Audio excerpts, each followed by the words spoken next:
Hailing back from the days of Medarot 2 and the initial inflictor of PTSD in any seasoned veteran Medarotter to this day, it is KNG00 Abyss Grader.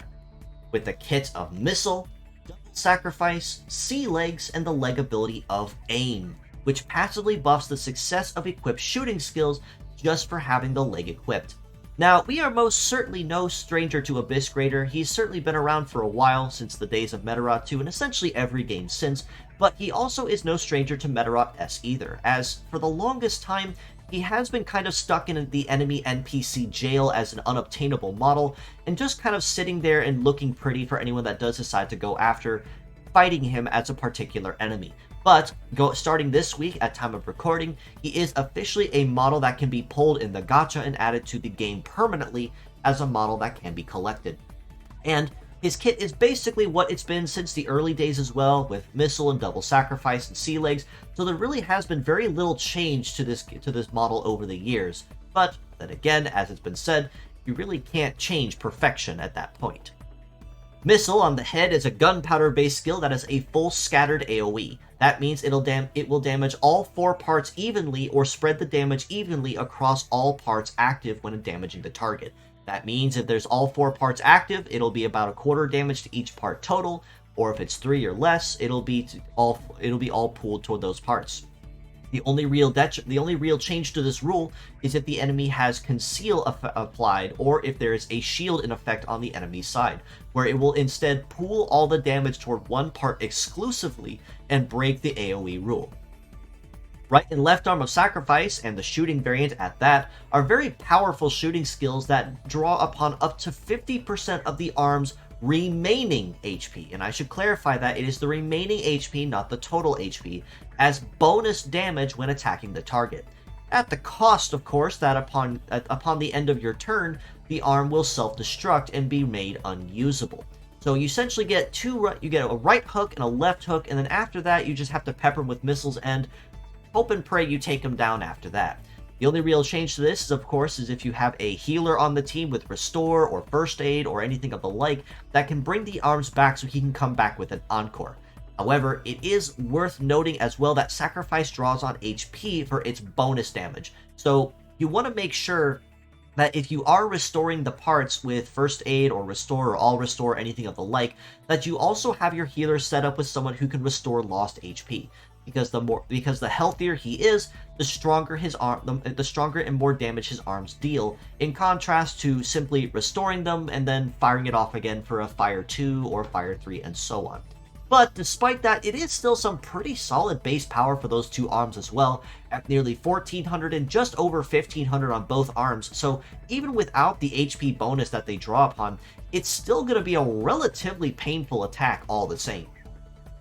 Sea Legs also means that Abyss Grader will have pretty decent coverage across most terrains, as it's not necessarily the fastest or the most agile, but it does have pretty decent terrain compatibility just under biped and multiped respectively. But instead he does focus on a very dodgy and evasive type build as par for the course when it comes to Sea Legs. In the armor department, he does kind of like to build on his HP bonuses as well, with a head HP of about 3500, arms about 3250 each, and legs at 4100. Moderately healthy HP pool there for a sea-based model like him, and as a sacrifice fighter, he most certainly will enjoy bonuses that the HP bonuses will deal, especially if you add armor chips on top of that to make them even higher. When it comes to leg stats, kind of what you'd expect of most of the stronger NC legs that we've been seeing in recent. Not necessarily a boss type, but you may as well consider him one given all the PTSD he induces. With a mobility of 707, definitely on the higher end of where Sea Legs tend to want to sit, but an evade of 1540 is most certainly his big charming point here, and the big reason why he'd be sitting on the field.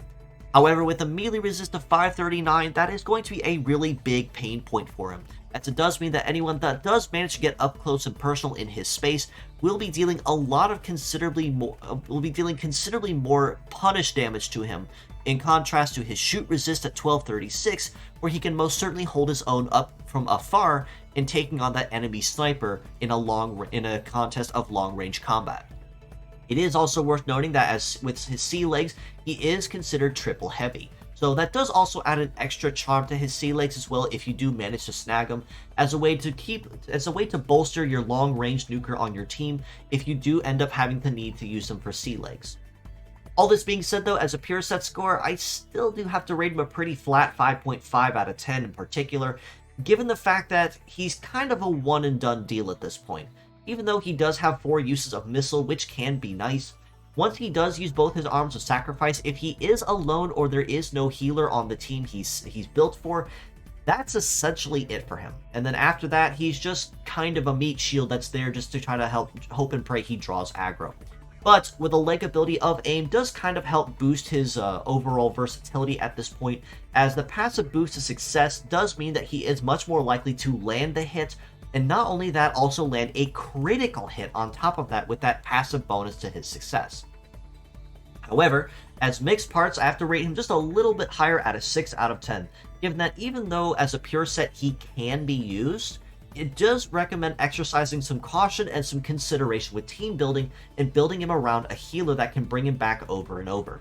However, as mixed parts, you can mix those up just a little bit, such as building, say, first aid on the team with the same kit for Abyss Greater's arms, or if you need sea legs that are geared towards shooters with triple heavy and good stats, you really don't have to look much further than him. However, it is also worth noting that as a triple heavy model, he is very much so susceptible to gravity and heavy punish. So anyone with press, break rush, break hammer, if they hit him, will be absolutely and immensely painful, especially if they are of the melee variant, which he does not have a lot of good counters against.